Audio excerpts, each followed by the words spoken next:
First, we'll talk upon the security part, and for that, I would request Mr. Arpit Dubey, Director, National Center of Excellence Cybersecurity, DSCI, to talk about critical infrastructure and cyber attacks and how technology is being leveraged to mitigate these challenges. So the topic today is securing government critical infrastructure and data assets. I would take a step back and talk about the assets, right? What kind of assets we talk about in the industry of IT. Typically, when we talk about the non-government, the private industry, we majorly the people who belong to the corporate IT industry know people, process, tools, and technology. In the case of government, today the topic is technology, which is the physical IT assets as well as the digital data assets. Tools, process, which are the policies, and I also believe people as an important asset of the government ecosystem, which should be under the purview of the cybersecurity.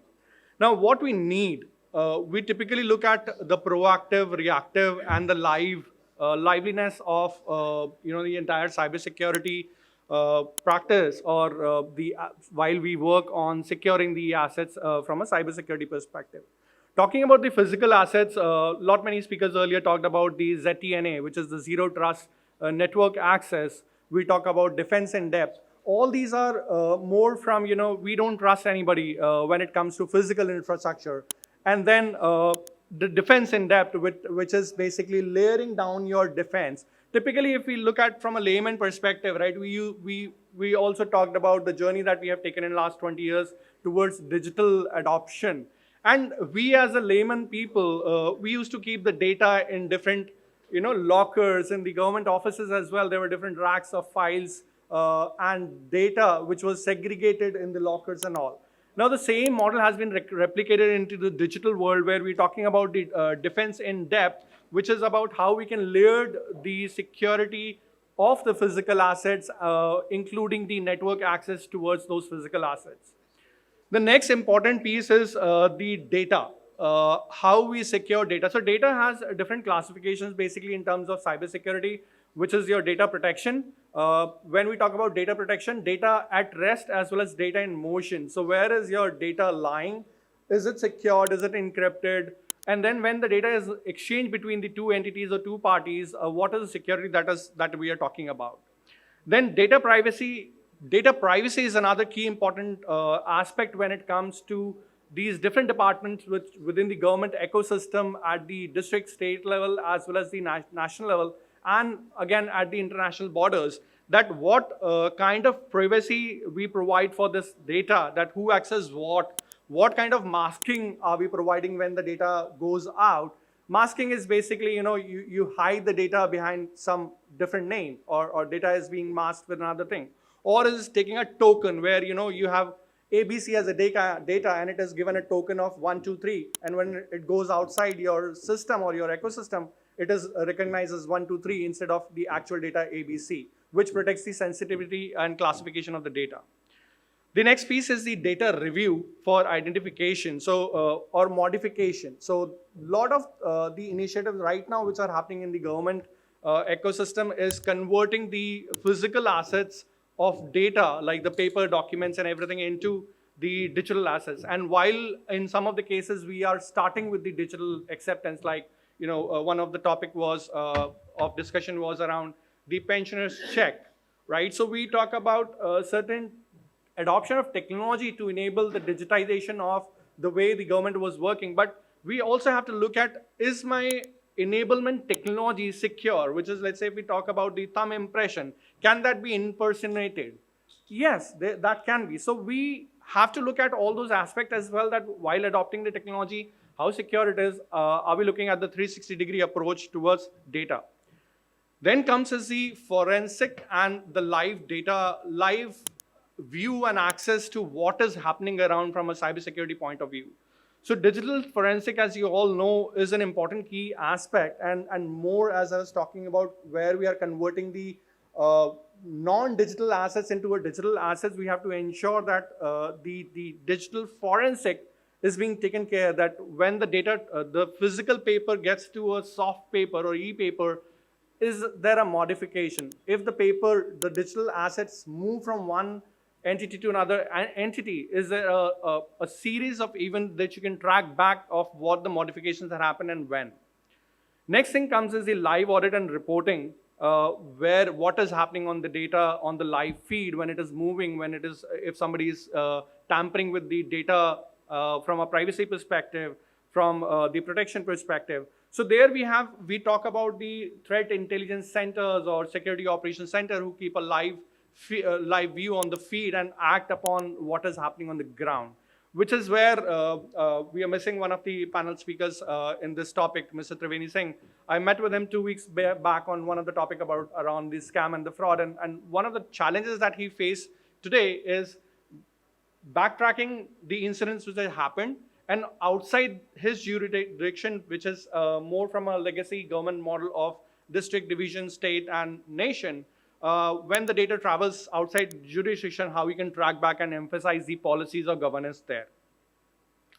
Now, next is talking about who I am, what I do, what we are doing basically to ensure that we are safeguarding the digital assets. So I belong to an entity called DSCI, which is Data Security Council of India, formed by the joint initiative of NASSCOM as well as the Ministry of IT and Electronics.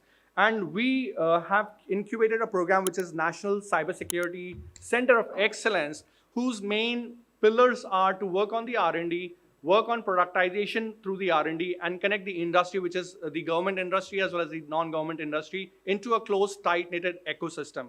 And that is where we have been working on the R&D projects as to how we can secure the government assets. One of the topic that we are working on right now is, or we have onboarded a startup basically for incubation, is around the vulnerability assessment and penetration testing of the CCTV. So we have been looking at the CCTVs, which is around the corner in this hall as well. Now, CCTV has become a very vulnerable assets of digital IT, because people can see, people can hack into it. There is no security which is embedded into it. So we have also working on such elements of the IoT, which we call about, or OT that we call about, that how are we securing those? Now with that, the national CoE has three pillars as I spoke about, which is the R&D, the productization and entrepreneurship, which is incubating the startups ecosystem. We are running a couple of acceleration programs. Now, what are these acceleration programs are? It comes from the ideation phase. We talk and sit about the problem statement, the idea, what can be done over those. We run hackathons, which is collaborating with innovative minds of the industry from academia, which are your top IITs, top tier 1 colleges, the industry, the private IT industry folks, the SMEs, the subject matter experts, and the pioneers in the new technology innovations, which are the startups. So a couple of programs that we are running right now are hardware security acceleration program, which means that are we embedding the security at the chip level? So we talk about the systems, right? We are talking about a system which has a firmware, an operating system which runs the hardware. On top of it resides your software, which gives you the functionality that you use. But at the chip level, which we talk about the Intel chips, microchips, do you have a security embedded into it? Do you have the next topic that we're working on is the embedded security, which is when we talk about a CCTV camera or smart devices, the smart bulbs, smartphones, anything and everything as smart, do you have a basic security functionality embedded into its hardware rather than a third-party tool coming in and doing it? The next program that we are running is digital forensic acceleration programs. We are starting it next week on the 23rd. Invited a couple of folks from the industry. Now, digital forensic, again, it needs a lot of technology, innovation, and development in that area where we can ensure that while we take the adoption and this journey of digitization, we are secured. Another key aspect of government comes in is the 5G. So we are getting onboarded onto 5G very soon. And are we secured from a 5G technology perspective when we get onboarded into it? So a lot of initiatives are going around that. And last but not least is the quantum security acceleration program. So we talk about a lot of data today.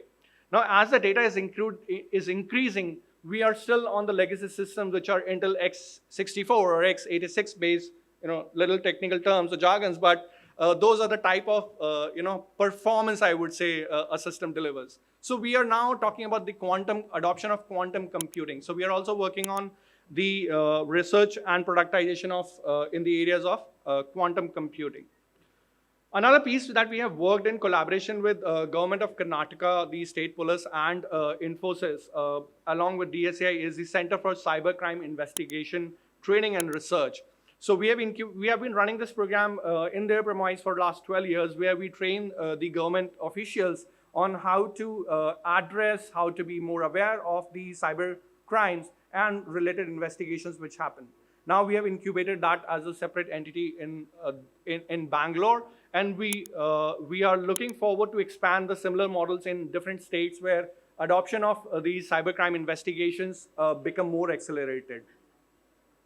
Some of the startups that we have incubated and have onboarded and accelerating those startups are in the area of which I talked about, securing the physical assets of government IT, was on the zero trust application. So InstaSec is another startup that we have incubated, who we are closely working with them on securing the physical and the application level security of the government data. Second is the digital rights management. So a product called Seclore that we are working with the startup on enhancing the functionality, capability, and adoption of that product towards the digital rights management. Like, what are your rights when it comes to digital data, and can those rights be imposed proactively, reactively, and during a live, incident which is happening? The next is digital risk monitoring solution, again towards the data as an asset. And last but not least, a Microsoft soft incubated startup, which is a very which works on a very basic issue, but a very critical issue, which is around your USBs. So these days, when we walk up into many of these delegations or many of these offices, we still lack easy access of the data. So we carry our USB drives or hard drives, but are we aware that even the port that you plug in, even the ports at the airport where you plug in your mobiles for charging, can be impersonated, and there could be a software which is plugged in and the USB port where your data can be hacked? We are not aware of. So as a best practice, whenever you're traveling, always plug in your chargers, not the USB to ports. We don't know what is being hacked in the backend. So such things are also required in the government offices, where right now, while we used to, in the old times, we used to lock the doors, we used to put the keys and security and everything. We now need to look from a digital perspective as well. And a lot of R&D is going on today in the areas of your digital rights, the digital assets. Typically, we look in the global ecosystem, we looked at the Europe as a region for GDPR. Their GDPR policies are said to be one of the toughest and more evolved, more secure. But we as in India, when we are growing, we are looking at how their digital data policies are imposed, what is happening around the globe, and what are we implementing from a digital policy perspective in India in the last couple of years. So a lot of R&D projects which are happening around in collaboration with the IITs, IIT Mumbai, Bangalore, Jammu, and Chennai, we are running those. And we'll be more happy to connect with you offline as well to impart these informations and be part of the ecosystem where we can together secure our government's assets while we embark the journey of digitization. We are 1.4 billion today. As of yesterday, the total population of the globe was about 8 billion. So a significant population embarking a very fast journey towards digitization. And somebody said to me last year that India is a very big market. And I say that yes, India is a very big potential market, but at the same time, India is the most vulnerable market as well. So let's together embark the journey of cybersecurity. Thank you.